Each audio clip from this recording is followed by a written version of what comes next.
Welcome, workers and friends. Welcome back to Working Class Revolt. I'm your host, Dus James, the Marxist Leninist truck driver, coming to you live from my humble home in rural North Carolina. And as always, I'm very glad to be joined by my great co-host. I jokingly call him the Thunder from Down Under, union organizer, brother David Fox. How are things out there this morning in Australia? Oh, very good, thank you. Hope things going well up there. Well, it's good to hear from you. And we are in it for a special treat today. We are very honored to have, for the first time, Brother William Morrison, who is a young comrade from the United Kingdom, and he is the lead admin of the party of Communist Party of Facebook, which he has spent either months or years organizing. It's one of the leading party of communist parties on Facebook and organizations. And he is a brilliant organizer and speaker, and we're glad to have him. So, brother William Morrison, how you doing? Yeah, thank you, Dust James. I really appreciate that introduction. Yeah, my name's William Morrison. I live in Scotland, the UK, and yeah, I'm the admin and creator of the Facebook group, the Communist Party of Facebook. Um, it's a little thing that I started maybe 3 years ago, and it's grown quite a bit, and it's got about 7.2 thousand members now. But yeah, essentially, I'm a Marxist-Leninist and anti-imperialist, um, and I'm a British comrade. I'm from Britain. I classify myself as British. I live in Scotland, but yeah, I'm a British comrade, and I'm happy to be here. So thank you very much, James, for the opportunity. It's very good to get that introduction out the way. And we are very happy tonight. This is our last installment of our ongoing study of Stalin, the foundations of Leninism. This right here was for many of the old, we're talking about bringing back that old school communism. We're talking about when communism was mass and communism was working class. In the 1930s and 40s in the United States, there was hundreds of thousands of members of the Communist Party, and there was millions of people that were being led by organizations that had leadership in the Communist Party. And some of those practice in some of those meetings and organizations, split groups, CPA USA itself, later on, this was required reading. And it was also political education, a series of lectures by Stalin himself in the Soviet Union at a time when they were industrializing rapidly. And there was a new day on the horizon. People that were in absolute poverty and, backwards feudal positions. Stalin said that all of the contradictions were going on in Russia beforehand, and the people could not live, and that's what pushed the people to first overthrow the Tsar and then overthrow the bourgeoisie itself and form the first largest socialist revolution in history, taking that backwards semi-feudal country in Europe to destitute poverty to a world power through a succession of 5-year plans within a number of decades, and then defeating the Nazis. This is absolutely beautiful stuff, absolutely cutting edge at the time, and it's not, and a lot of people say there's nothing that has compared to that since, but certainly history has continued as we see. But this is a great thing to study, and we're finishing it up now. And this chapter we're doing today is the last chapter, and it's called Style and Work. It's very short. We're going to go over it. Let's see. We'll start with David Fox. Any introductory remarks to the piece? Well, the most important thing is, I think it's a great piece to read. I highly recommend it to all the comrades out there and anyone else that's interested in Marxism and how to learn it. I know we've talked about William Z. Foster's History of the Three Internationals and a few others, but this is really excellent work. It's an introduction to it. It's easy to read. I mean, some chapters may look big, but it's actually quite easy to read, and it's designed so it's easily understood without making it too technical or too academic. In such, it's there for common working class people to understand. That's where he was addressing, Sarah was addressing, but also too is who we're addressing too. And I think that's while they're always keeping that in mind. I think when we're actually writing pieces or talking about something, one, we get straight to the point, keep it simple, and maybe just hang around, maybe stick to two or three key points, because a lot of working class people like yourself, Dust, myself, and I know about William as well. We work long days and long hours and that. And I think especially if you just do like a long day of doing 12 hours, by the time you get home or want to do some time of reading, you can be really tired. So you don't want to be reading a long document. And that's what's vitally important about this. He broke it up in a series of lectures and to basically make it much easier to digest. It's actually a classic bit of work along with his work of dialectical and historical materialism as well, which I highly recommend also reading that for comrades who are interested in philosophy as well.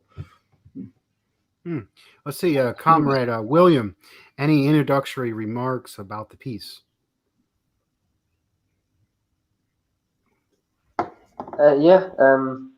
Here too in Britain, Foundations of Leninism is a required piece of reading for any communist here in Britain.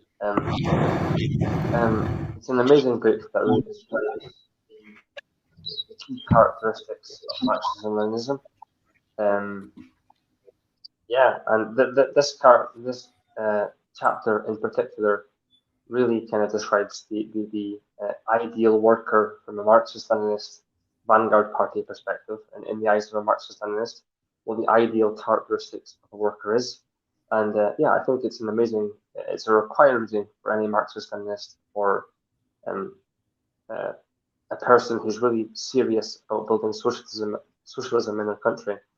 I think this is a very important piece of literature that you have to have on their bookshelf.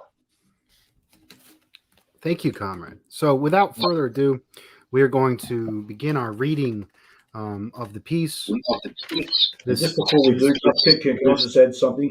Just for the viewers, I may have, I'm just currently at the moment, something happened during the night. I'm just waiting. If I have a message from my partner, I might have to just drop off and pick her up or whatever. So I do apologise to all out there. It's just, I won't get into the details. Nothing to be concerned about, but he's okay. But I'll just need to be on standby. That's all.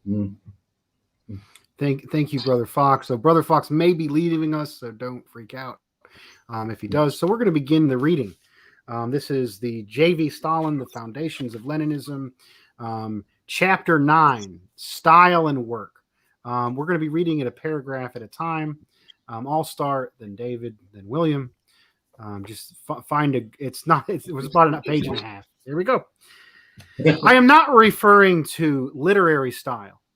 What I have in mind is the style and work, that specific and particular feature and the practice of Leninism, which creates the special type of Leninist worker. Leninism is a school of theory and practice, which trains a special type of party and state worker, creates a special Leninist style and work. What are the characteristic features of the style? What are its peculiarities? It has two specific features: A, the Russian revolutionary sweep, and B, American efficiency. The style of Leninism is a combination of these two specific features in party and state work. William. Yep. You're next, William. Russian revolutionary sweep is an antidote to inertia, routine, conservationism, mental stagnation, and slavish submission to the ancient traditions. Russian revolutionary sweep is the life-given force which stimulates thought, impels things forward, breaks the past, and opens up perspectives. Without it, no progress is possible. But Russian revolutionary sweep has every chance of degenerating in practice into empty revolutionary manivolism if it is not combined with American efficiency and work. Examples of this degeneration are only too numerous. Who does not know of the disease of revolutionary scheme, conducting, and revolutionary plan drafting, which springs from the belief and the power of decrees to arrange everything and remake everything? A Russian writer, one Enberg, in his story, The Perfect Communist Man, has portrayed the style of a Bolshevist afflicted with this disease, who set himself the task of finding a formula for the ideal perfect man and became submerged in his work. The story contains a great exaggeration, but it certainly gives a correct likeness to the disease. But no one, I think, has so ruthlessly and bitterly ridiculed those afflicted with this disease as Lenin. Lenin stigmatized this morbid belief in conducting schemes and in turning out decrees as communist vainglory. Communist vanity, says Lenin, is characteristic of a man who, while still a member of the Communist Party, not having yet been combed out of it, imagines that he can solve all the problems by issuing communist decrees. Lenin usually contrasted hollow revolutionary phase-mongering with plain everyday work, thus emphasising that the revolutionary improvisation is repugnant to the spirit and letter of true Leninism. The phone's going. Fewer pompous phrases, more plain everyday, says Lenin. Less political fireworks and more attention to the simplest but vital facts of communist construction. American efficiency, on the other hand, is an antidote to revolutionary mannerism and fantastic scheme concocting. American efficiency is that indomitable force which neither knows nor recognizes obstacles, which with its business-like perseverance brushes aside all obstacles, which continues a task once started until it is finished, even if it is a minor task, and without which serious constructive work is inconceivable. But American efficiency has every chance of degenerating into narrow, unprincipled practicalism if it is not combined with Russian revolutionary sweep. Who has not heard of that disease of the narrow empiricist and unprincipled practicalist, which has not infrequently caused certain Bolsheviks to degenerate and to abandon the cause of revolution? We find a reflection of this particular disease in the story by B. Plankott, entitled The Barren Year, which depicts types of Russian Bolsheviks of strong will and practical determination, who function very energetically but without vision, without knowing what is all about, and who therefore stray from the path of revolutionary work. No one has ridiculed this disease of practicalism so incisively as Lenin. He branded it as narrow-minded empiricism and brainless practicalism. He usually contrasted with vital revolutionary work and the necessity of having a revolutionary perspective in our daily activities, thus emphasizing that this unprincipled practicalism is a repugnant to the true Leninism and revolutionary scheme concocting.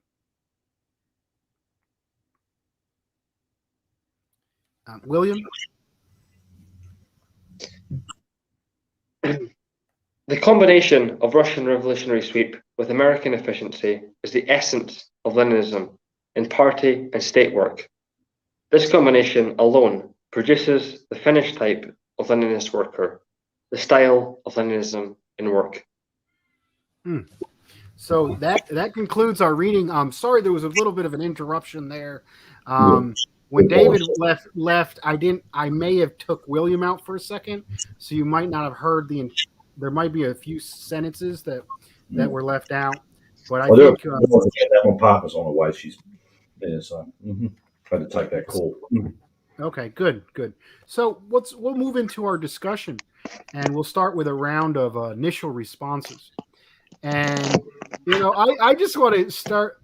I am a part of the Center for Political Innovation, proud member, dues-paying member now, which is a think tank, not a party, but they are one of the leading groups and using the tool of patriotic socialism to reach out to the masses and use, the positive elements around patriotism, the love of one's country, the love of the people around you, the love of the very unique culture and circumstances in which your country it is, and they're unique specifically to America. And we have got a lot of ridicule and attacks, being told we're no better than Trump supporters, being told we're Nazis and we're fascists, for appealing to people's better sentiments for the purpose of fighting for socialism and building a new world free of racism and labor exploitation and national oppression. And I think it's some of the absolutely ludicrous statements and attacks we've had are like, people would believe that, Stalin, the great, revolutionary, one of the greatest revolutionary in history, who led the Soviet Union to unprecedented industrialization, that people all over the world look up to, he, out of his own mouth, he respects the American worker, and he respects the efficiency and the culture, the aspect of the American worker. The Industrial Revolution really started in England, but through colonial, it was through the capital created through colonialism. But it was the British workers and the fortitude of the British workers that built those industries. And then later on, when the United States took the lead position as the industrialized power, there was also colonialism and horrible things. But it was the efficiency of the American worker, which was international. We're talking about black workers. We're talking about Chicano and Mexican workers, Chinese workers.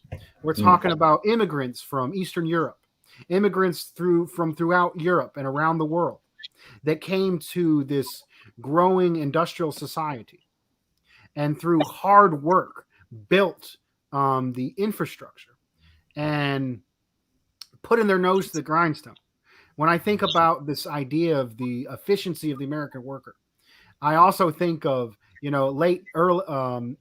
90s blue collar comedian, redneck comedian, Larry the Cable Guy, and his affirmation of "get her done," to start a task and finish it.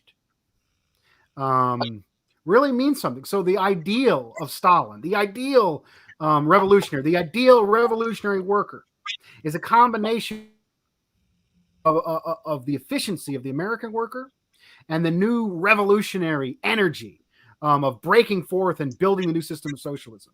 And I think that right there throws all the criticisms and absurdities of those who are more focused on identity.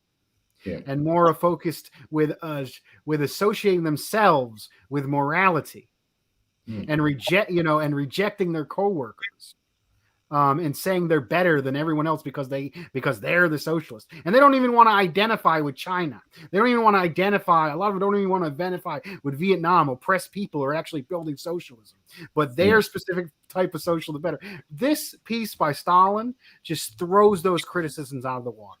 That's my initial response to the piece. Let's see, Comrade Fox, what is your initial response to the piece? Well, I mean, the initial response, I mean, for us here in Australia, you're talking about love of country or love of land. I mean, land has got to be part of that. And I think, something to be proud of for us in Australia, we've got the world's oldest living culture. the indigenous culture of this land and listening to them as well. They've got a very, a lot of them have got a very interesting perspective on things. It's excellent to listen to. And that's something to be proud of. We've also got a tradition of, being against authority here, especially from the 1800s with the Chartists over here, the convict revolts, the Goldfields rebellions, which was actually a direct challenge to class rule, to the squattocracy, the top military brass, etc., right through to actually union militancy, and also, right through to many things as well, through to even big social movements. So it's actually funny enough, the working class, right up to the 1980s, was not just central to it, but was in the leadership of it. The Vietnam moratorium was working class led, led by the unions, communist union leaderships, you can name it. They led it, and we were successful. We're proud to stand the traditions of anti-colonial struggle. It's for helping Indonesians forming their own independence when waterfront unions refused to load Dutch ships. They also, too, 1938, waterfront workers in the industrial city of Port Kemper refused to load pig iron on ships, which was destined for Imperial Japan, which was going to be made into weapons grade or weapons to destroy Chinese people, but also eventually us as well. That's something to be proud of. All these traditions they played was anti-imperialist, was pro-working class, it was there to lead direction, and that's something we need to harness in again. And also, too, yes, there's something a little bit character of the Australian trade has been a little bit anti-authoritarian. The simple reason being it's because the way it's a history of it going right back to the convict years as well. But also standing side by side with Indigenous people as well, struggling to move forward. That's something to be proud of. So when I hear people going, fascist and everything else, they don't have a clue what fascism actually is. Fascism, Nazism, whatever, its primary purpose is destroy communism and working class power at all costs. Anti-Semitism and all that comes that's part of it, but that comes later on with it. That's what Marxism is. It's there to uphold, maintain imperial rule, with brute force and terror. And I think that people have forgotten about that, and they need to actually certainly do their homework again and read what it really is.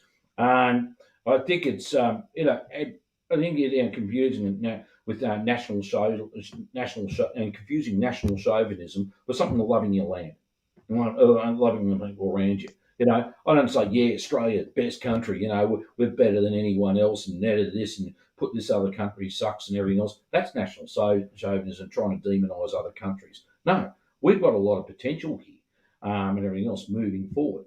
I know there was a comment about, let's be internationalists in our monument, and I think that's right. We are international as well.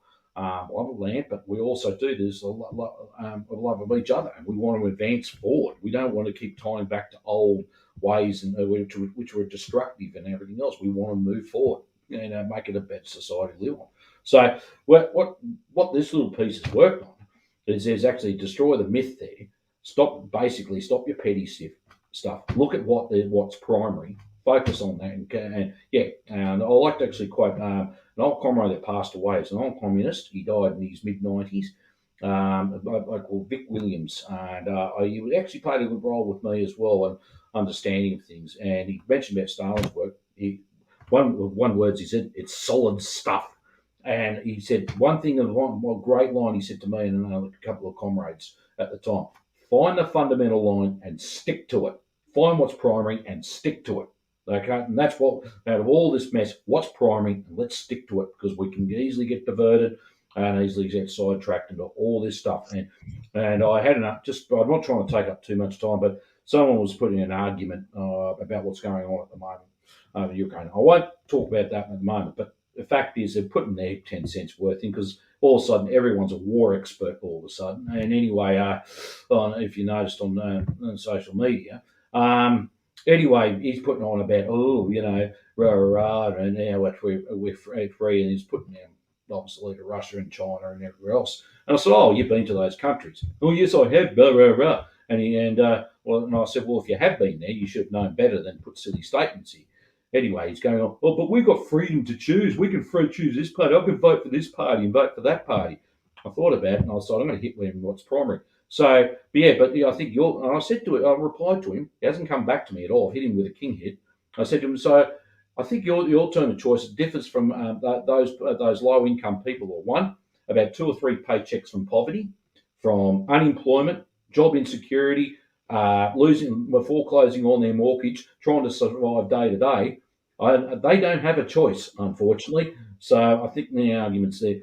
Completely gone. So, yeah, I'm just waiting for them to reply back on that one. Choice, eh? Well, what's that choice? So, so that's why I'm important. We need to stick to that fundamental line. Sorry to take up a little bit too much time, but No, thank you. Very spirited contribution, Brother Fox. See, Comrade William, what is your initial response to the piece? My response is nowhere near as long as Comrade Fox's, but essentially what Stalin is saying, in my opinion, from my perspective, is that the ideal worker, the communist worker, from a Marxist-Leninist party, vanguard perspective, is a comrade that not only is very principled and sticks to revolutionary Marxist theory, but is also a worker, a communist worker that is highly productive and driven and motivated. And I think that Stalin is highly, respecting and looking up to the American worker. Obviously, this book was written in 1924, when America was essentially booming economically, and it was just before the Great Depression. And I think Stalin is definitely referring to the hard-working mentality and the high productivity of American workers. And I think he's giving a lot of respect to American workers. And and I think that this chapter of this book is a very good refutation and repudiation of the anti-communist idea that socialists and communists are just young white people that want the government to do stuff for them and want free stuff. This this chapter, even though it's small, is a very big rejection of that idea, the anti-communist idea that socialists these days are just young white people that just want the government to do stuff for them and want free stuff. This chapter is pretty much saying that the ideal worker, the ideal communist worker, is a worker that is not only driven by revolutionary Marxist theory, but is also driven literally just through productivity. They want the hard work. They want to work very hard. They're very productive. They're willing to work very long hours. And that is because they're driven by revolutionary Marxist theory. They're driven by Marxist theory, and that is what drives them. They're not driven by profit or money or any of the capitalist elements of political economy.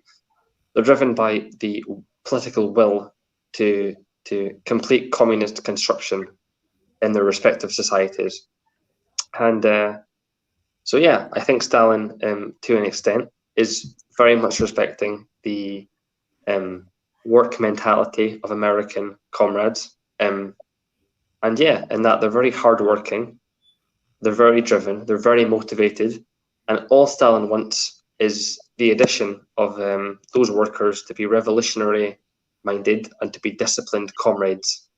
And yeah, I think it's this chapter of the book is a very good rejection of the anti-communist idea that socialists and communists are just lazy white young people who just want the government to do stuff for them and want free stuff. This chapter explicitly says that the ideal communist worker is a worker that is a hard worker, highly committed and highly dedicated to revolutionary Marxist theory. And it pretty much says that laziness and wanting the government to do stuff for us is an anti-communist idea, and that communism does not want people to be lazy or unproductive. In fact, it's on the contrary. This chapter pretty much clearly explains that workers want the Marxist-Leninist vanguard party want workers to be hardworking, and disciplined, and committed to the revolution. Not lazy, not unprincipled, not aimlessly working for no reason. They want people to be disciplined and principled. And I respect that, and I strongly support that. And I think it's a great repudiation of the anti-communist idea that we're all just lazy white people who want the government to give us free stuff. That's absolutely not true. So that's my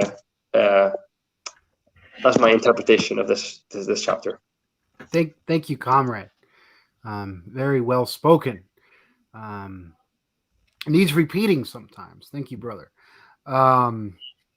Maybe we can move on a bit and kind of look at it deeper. I wanna first start saying that regardless of what Stalin thought, when we think of the idea of the efficient worker, I something I love about Stalin is the simple way in which he writes.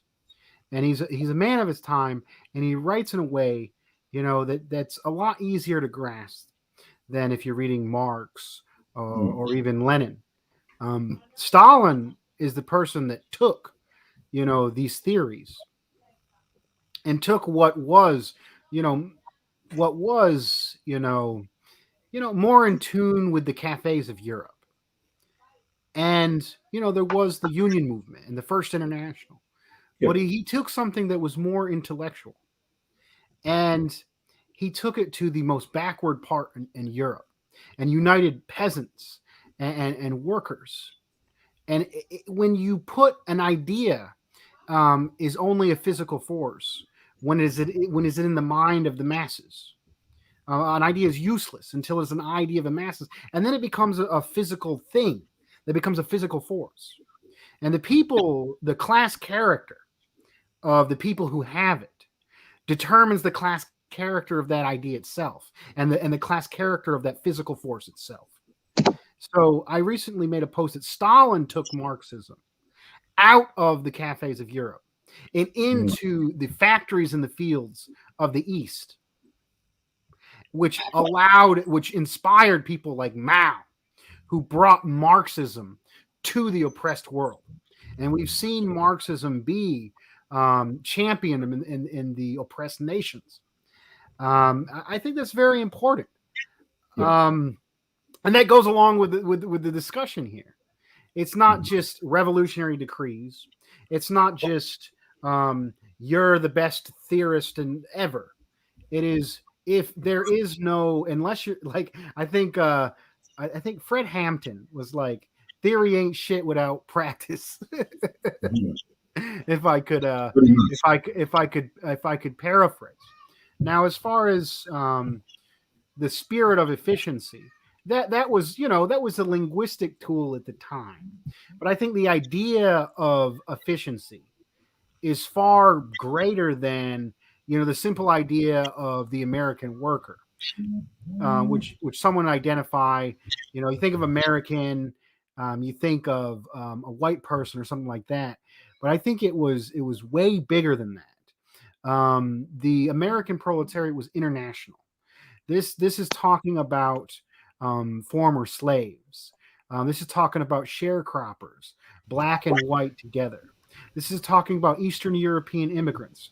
This is talking about the Chinese people who died building the railroads in this country.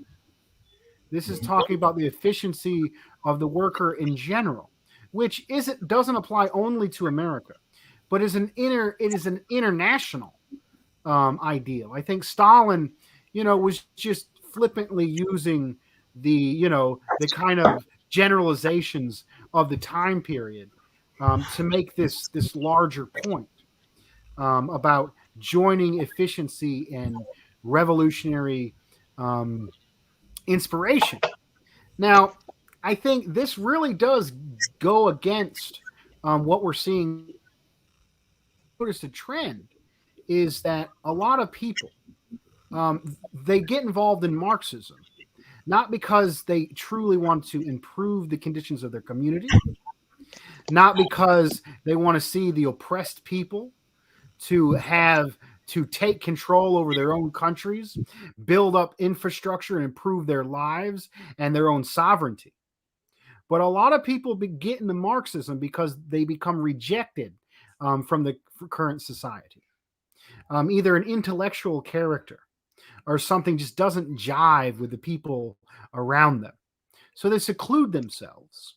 And then they find Marxism, on their own, and they come to these understandings. And when they do that, they kind of lose hope of this practicality, of this efficient. It becomes more like a religion or a moral foundation. It's an identity. It's an identity to say, I am better than the working people around me because I am a socialist. And this is why a lot of the Marxists reject patriotism. This is why a lot of so-called Marxists refuse, or ultras, and refuse to accept the contributions of comrades from the oppressed world. And I think if Comrade Stalin was to write this piece in today's era, he would say that I honestly think you would find both of these characteristics in the Chinese worker today. The Chinese worker today, which has grown their economy 4 times that of the United States for the last 40 years, has seen unprecedented growth.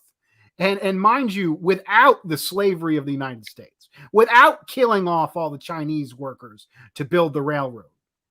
What the Chinese have accomplished today is absolutely amazing. And I think they're leading the charge on this. I know I said a lot. I went on for a while. But maybe we can continue this discussion. I'm not sure if David Fox, he's with us. Maybe we go over to our younger comrade, brother William. I know you were out for a minute there. But what are your ideas about, taking it away from, just these nationalities, American, Russian, but sorry, what is the larger meaning of this, and how does it apply today, Comrade William? Yeah, well, I definitely agree with you, Dust, that when Stalin talks about American efficiency, I think nowadays that idea is kind of obsolete, and pretty much it's an international issue, well, not issue, but actually a virtue, that the international proletariat, the international working class, is a very hardworking, motivated. I mean, the working class in all countries are the backbone of the economy, and I think you made a good point there. It's no longer, Stalin points to American efficiency as an example, just one example.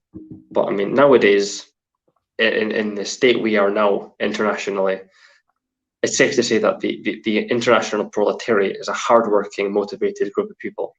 And like you said, China has done so much good. I mean, since 1985, they've taken almost 1 billion people out of poverty, which is insane. It's from a Western perspective, that's completely it's unimaginable how a country and a government would be able to do that. Especially here in Britain, when 25% of children here in the UK live below the poverty line and have to worry about where the next meal is coming from, and have to worry about going to school and whether they can afford that kind of stuff. From a British perspective, what China has done is insane, and the productivity of the Chinese economy is thanks to the Chinese proletariat. It's thanks to the Chinese working class. Obviously, there's 99 million members of the Chinese Communist Party. There's about 70 million of the population of Britain, which means there's more members of the Chinese Communist Party than there are the entire population of the UK. The UK has a population of about 67 million people, and the official membership of the Communist Party is almost 100 million, which means there's more members of the Chinese Communist Party than there are the entire population of Britain, which is an insane, unimaginable number. It's absolutely insane. So, and that is not because of some Chinese billionaires. It isn't like people like Jack Ma, who is a Chinese billionaire, It isn't people like him. It's ordinary Chinese workers that are driving the economy forward. They're working in key economic sectors like infrastructure and transportation and science and technology. The progressive, future-minded sectors of the economy. That isn't down to billionaires or capitalism or imperialism, whatever the liberals and woke left criticize China about. China is driven by, in my opinion, the Chinese working class. It's Chinese proletarians who are leading the way.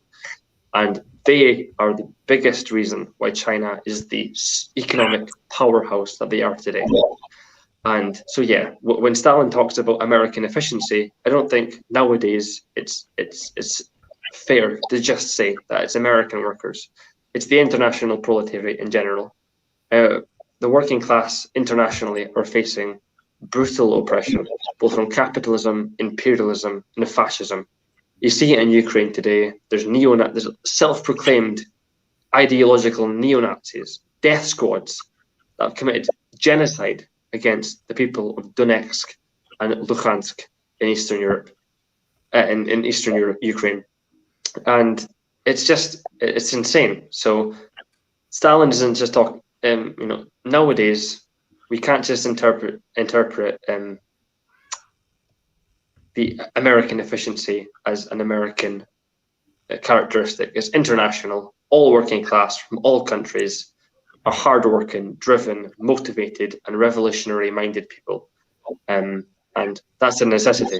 In the days of capitalism and imperialism, that kind of mentality is an absolute must, because it's that, or you side with the capitalists, and that will get you absolutely nowhere. So, yeah, this chapter of Foundations of Leninism is a required reading. Like I said prior, it's an absolute repudiation of the anti-communist idea that socialists nowadays are just white young people. They just want the government to do stuff for them. And it's also, it isn't just exclusive to American workers. It's nowadays it's international. The entire international proletariat, from Palestine to Russia, to America, to China, to Bolivia, to Venezuela, to Syria, to Belarus, to all the anti-imperialist bloc. The proletariat there is of so much importance and is due so much respect that they're not given by the mainstream media. And so yeah, that's my take. I don't know if you understood all that, but yeah. Very good. See, Comrade Fox, Yeah. did you have to go, or can I ask a question? Yes. I'm just going to get. I do have to go. Look, I'm sorry to cut this short, but yeah, and that. But we have to get going. Unfortunately, we had a few things happening last night, so it's all good. But yeah, look, it was great, and look, it's been good to meet you too, William. That one day we may meet in person. I hope you keep up the great work as well. But Dust, I'll keep in touch with you during the week, and we'll discuss moving forward. I do apologise, but yeah, just the circumstances out of our control. That's all. Okay, thank you, brother. No Thank worries. you for joining us. Well done, comrades. Keep up the good fight.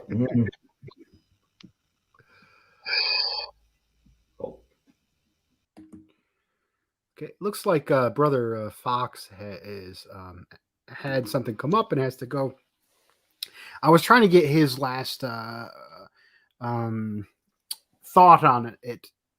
This discussion, the idea of American efficiency, Russian revelry sweep. We discussed it further in detail. We applied it to today's situations. Now I want to bring up a few examples of how the synthetic left has got issues wrong recently, and how, if they truly understood this chapter, they would not. And I think the first one is the freedom convoy that's going on in Canada.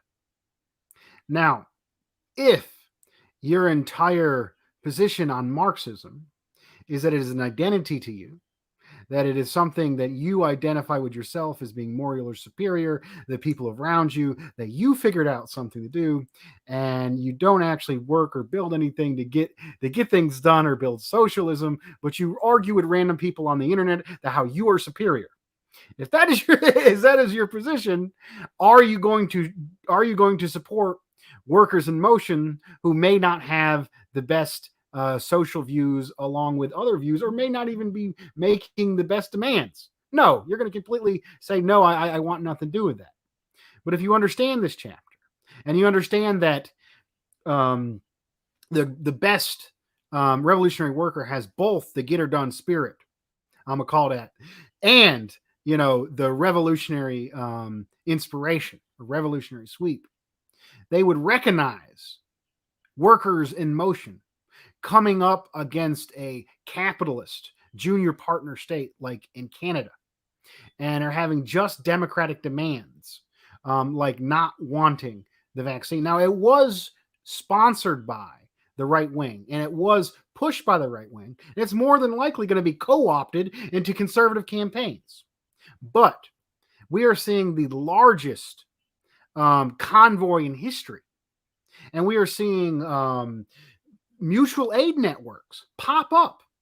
This is a popular uprising. These are workers in motion. They're coming up against this capitalist state, and these are legitimate grievances. And for us to say, oh, and the liberal media has been saying all these people are fascist, and they had their fringe minority with unacceptable views or what have you. And for leftists, because they're in liberal spaces, to simply repeat the liberal media, trashing and demonizing an entire key portion of the workforce is absolutely disgusting and wrong. And if we want to have that grit and we want to have that good or done attitude, we're going to look at workers in motions, regardless of their ideas, and we're going to recognize the legitimate grievances. And then we're going to talk with them and push them further and build power that can actually achieve things. Instead of this blind intellectualism and Calvinist spirit. Brother William, any response to that specific issue? Yeah, of course. As someone living in Scotland in the UK, we're quite different from American and Canadian culture. And as a British comrade, I haven't really researched a lot about what's going on about the trucker convoy in Canada. But all I can say on the issue is that truck drivers and delivery drivers are one of the most important sections of the working class in capitalist society. Truck drivers are so important in making this civilization that exists in a sustainable and maintaining way. Truck drivers are so important and they're so underestimated. And if the truck convoy are truck drivers, wanting an improvement of their conditions and a support freedom for the people of America and Canada, then as a British comrade, I have nothing against that. On Facebook and online, for example, I've seen examples of certain parts of the truck convoy have fascistic elements, but I'm not an idiot. I don't think that is representative of the entire freedom convoy, and I think that the vast majority of this protest and of this movement is of just frustrated truck drivers and other people that are involved in the delivery service and stuff like that. They're just frustrated with the conditions in which they live. They pretty much entirely live on the road, delivering goods and services to the rest of the working class. And they aren't, in Britain anyway, I can't say this for America or Canada, but in Britain, they're not paid a good wage. Truck drivers in Britain are very underpaid, in my opinion. And for such an important job, they pretty much keep the trade industry running. I mean, all goods and services go to, are provided in Britain by truck drivers and by truckers, and they're not paid justly, in my opinion, in Britain. So yeah, if the Canadian truckers and American truckers want to protest and charter the government for improvement of their conditions and improvement of their pay, then I'm completely all for that. And if they're for freedom and they promise to represent the interests of the working class, again, I have nothing against that. Complete solidarity to all comrades and the workers who are exploited by the capitalist system. Nothing against them whatsoever. Absolute solidarity to you. I don't care what country you're from. If you are a worker or if you're a human being that's exploited by the capitalist system, I'm 100% on your side. And if you're serious about delivering socialism and building socialism in your country, I'll help you with that, and I'm completely on your side. So if the truck convoy, the Freedom Convoy in America and Canada, is a truly proletarian and working class movement, then absolutely, I completely support it, and solidarity to you. And I hope you get what you want, because in Britain, we don't have the opportunity to have a truckers movement in Britain. And in my opinion, in Scotland and in the UK in general, truck drivers are completely underpaid and do not get compensated for the hard work they do. So I hope things are different in the USA and Canada, and solidarity and comradeship to all of those workers fighting for improvement of working conditions. Thank you, brother. I think I'll just clear up the issue. If folks want to go my positions on the trucker convoy further, I highly recommend the interview I did with Comrade Caleb Maupin. You can check out that interview. Essentially, it is pushing class struggle of workers in motion, regardless of their specific demands, and even regardless of the leadership that may be manipulating those legitimate grievances. So I want to look at the issue that everybody's talking about to end the show. I'm going to talk about the issue everyone's talking about, and that is the denazification of the Ukraine. I'm not calling a war. I'm not calling invasion. The denazification in the Ukraine that's going on right now from our anti-imperialist allies in Russia and their popular leader Vladimir Putin. So I'm going to talk about this issue. So maybe I'll just give a quick history of what's going on. In 2014, there was a coup carried out by NATO in the United States, putting in a government that is essentially controlled by neo-Nazis. The president of that government is Jewish. The actual party that holds the position of power is not openly neo-Nazi, but there was large sections and large amount of groups that were openly neo-Nazi that put them in the power. And when they were in power, if they defied the will and the desire of those openly neo-Nazi groups, they would have been taken out. So essentially, the Ukrainian government is a neo-Nazi controlled government. And we have this Azov battalion, which actually isn't really well controlled by that government. The Azov battalion, which is getting guns and weapons, is basically leaderless. They do whatever the hell they want. And what they want is to kill off ethnic Russian people, to kill off minorities, to kill off LGBTQ brothers and sisters. It's and in between. And that's what they've been doing for 8 years. And they have killed over 14,000 people. Right after the 2014, there was the eastern parts of the country that declared themselves to be independent people's republics, the Luhansk and the Donetsk.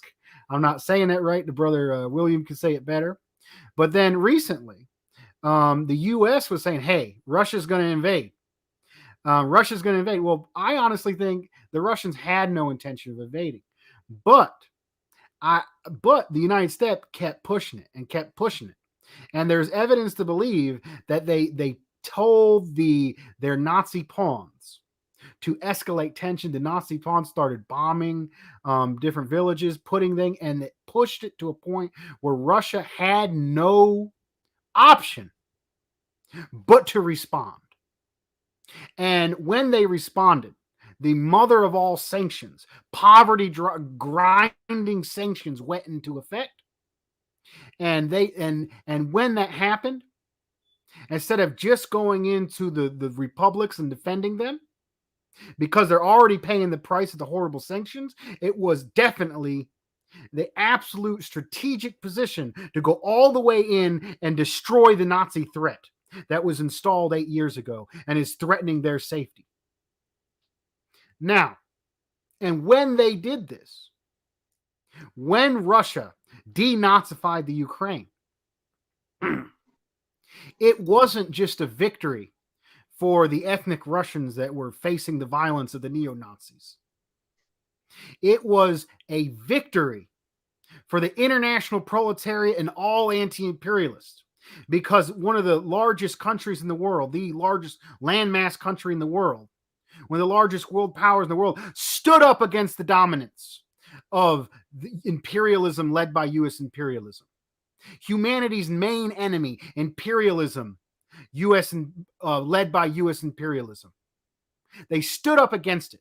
And it's this force globally that performs coups against socialist country, that performs coups against independent countries, that stops countries from growing and grinds them into poverty. And if anybody comes up against them, regardless if they're a capitalist government or not, regardless if the leader of that country doesn't have the best social views, when they defied U.S. imperialism, that gave an opportunity and space for the people of the world to rise up and push back against humanity's main enemy. And I say that Putin and Russia are capitalist, anti-imperialist allies of the people. And let's bring it back to the chapter.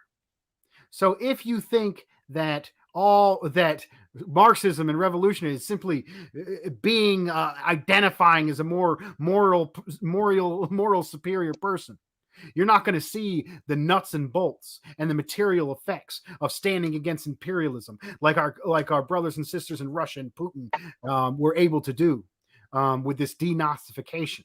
You're not going to see the larger materials anti-imperialist struggle at the forefront. I know I put a lot of words out there, but brother William, if maybe you could give your thoughts on the specific situation, as well as this idea of the understanding of both get her done and revolutionary sweep is key to understanding this issue. Yeah, of course. So as I start off, I just want to say that I stand completely in solidarity with the Russian forces, and I also stand in solidarity and support with the People's Republic of Donetsk and Luhansk in the Donbass region of eastern Ukraine. Donetsk and Luhansk are new nations which are officially recognized by Russia and many other countries that have chosen to follow Russia. And yes, as a British comrade who only lives about 2,000 to 3,000 miles away from the conflict, I'm pretty close to the conflict. And the Ukrainian government is absolutely neo-Nazi. It itself isn't neo-Nazi. It definitely supports and funds and sanctions neo-Nazis.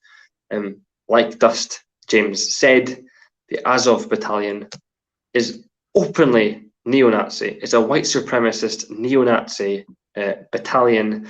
It's not even really a battalion. It isn't really under control of the Ukrainian government.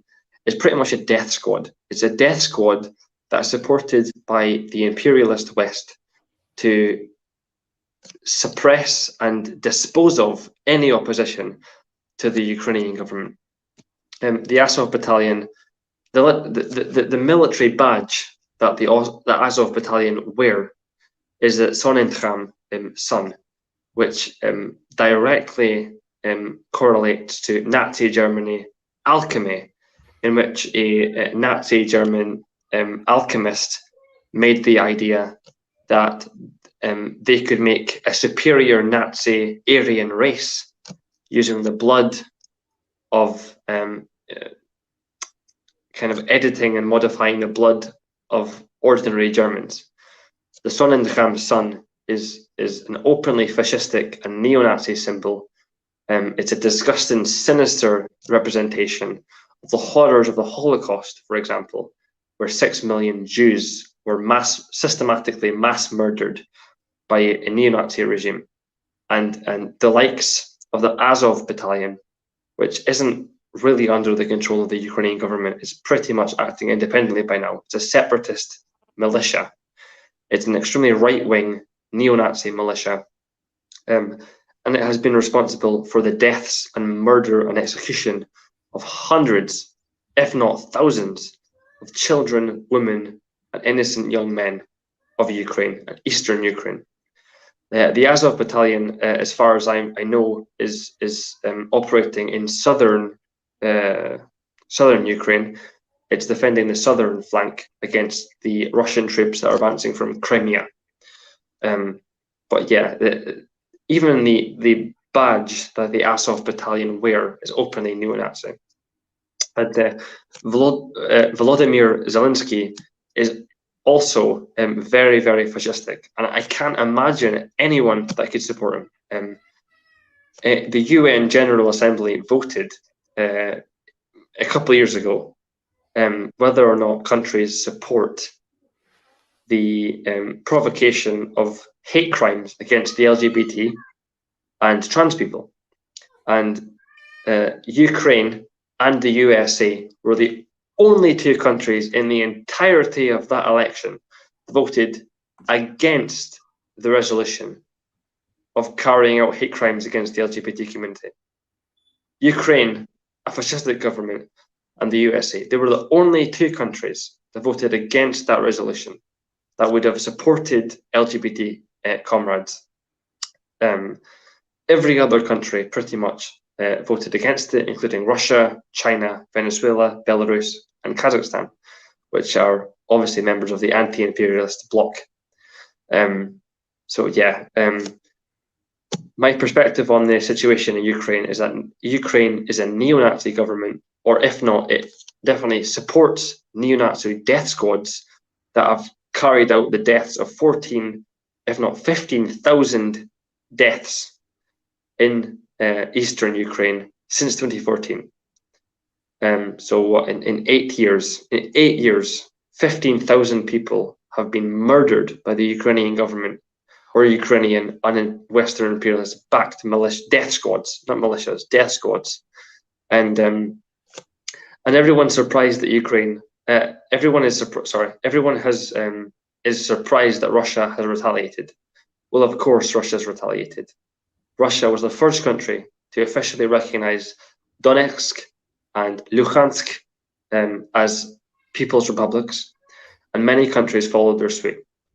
And Russia is pretty much just saying that Ukraine has repeatedly and historically violated the sovereignty of these two new nations by literally killing innocent people, civilians of these people, of these districts. So Russia is only attacking Ukraine. It isn't an invasion. It's a liberation of Ukraine. It's the denazification of Ukraine, and it's the protection and defense of the people's republics of Luhansk and Donetsk in the Donbass region of Ukraine. It isn't an imperialist or sinister or malicious or psychotic invasion of Ukraine, as the Western media might tell you. It's a liberation of Ukraine. It's letting Ukrainians think freely against the subjugation of Nazi ideology. And I stand with Russia and Vladimir Putin against the denazification of Ukraine. And I stand in complete solidarity with the people of Donetsk and Luhansk, who simply want independence from the neo-Nazi government of Ukraine and Volodymyr Zelensky, who is openly fascistic and is clearly a white supremacist. Yes, he's Jewish. He's a Jewish leader of Ukraine, but that doesn't mean he doesn't have fascistic views. And it doesn't mean that his government does not directly fund neo-Nazi death squads in eastern Ukraine. So I support Putin in his liberation and denazification of Ukraine, and I stand completely in solidarity with the People's Republics of Donetsk and Luhansk. And that's all from me. Right on, brother. Right on. So this is kind of a complicated subject for some people, especially the identity Marxists. People who identify, I'm a Marxist, I'm the best, and you don't understand Marx as well as I understand Marx, and so on and so forth. This is a hard concept for them to understand, and if you don't see Marxism simply is an interesting, unique identity characteristic of yourself. You see Marxism as a tool.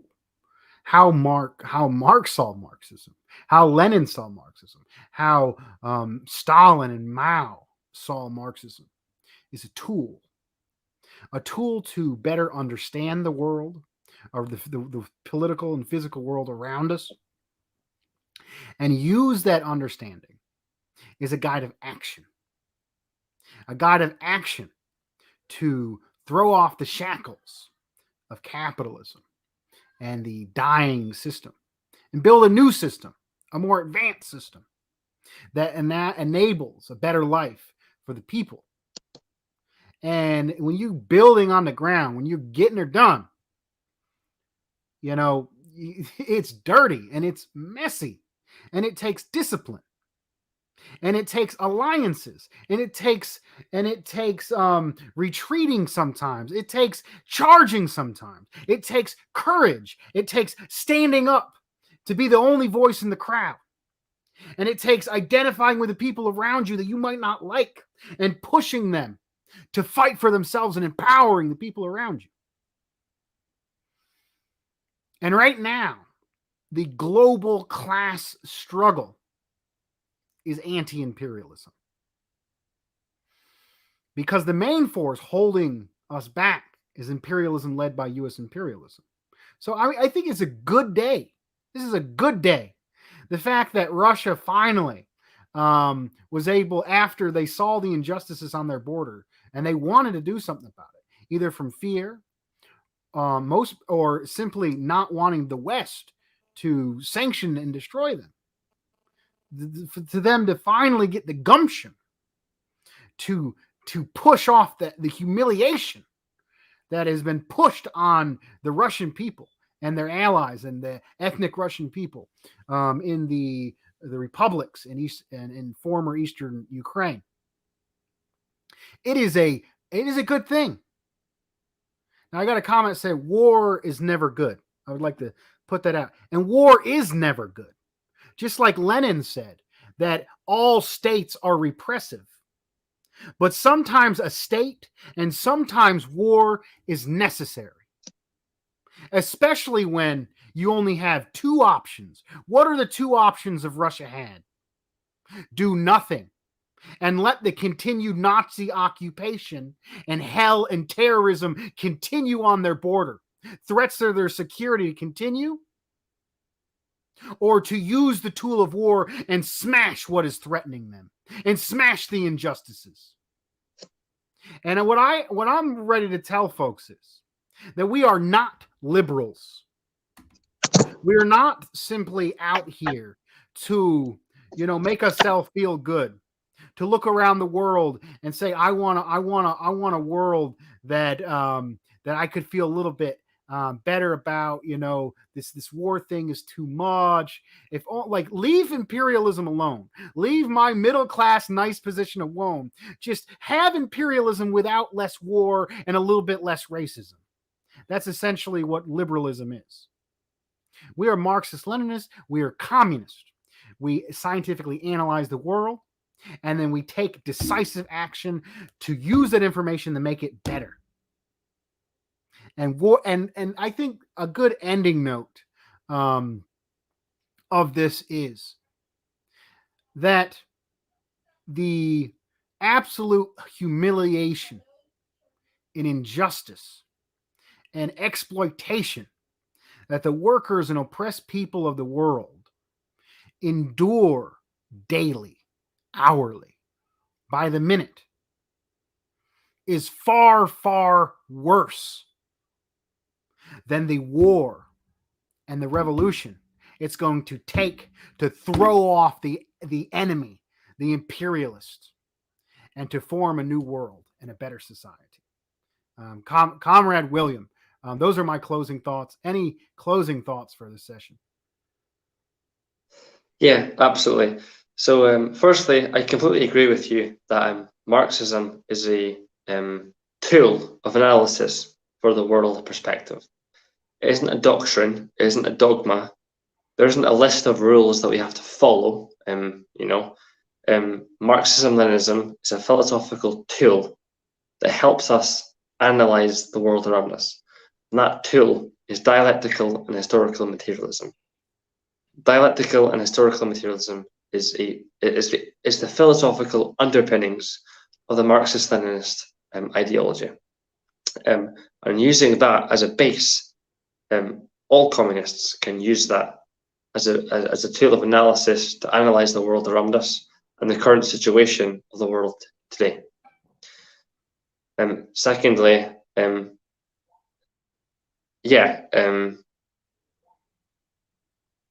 sorry, I'm completely lost.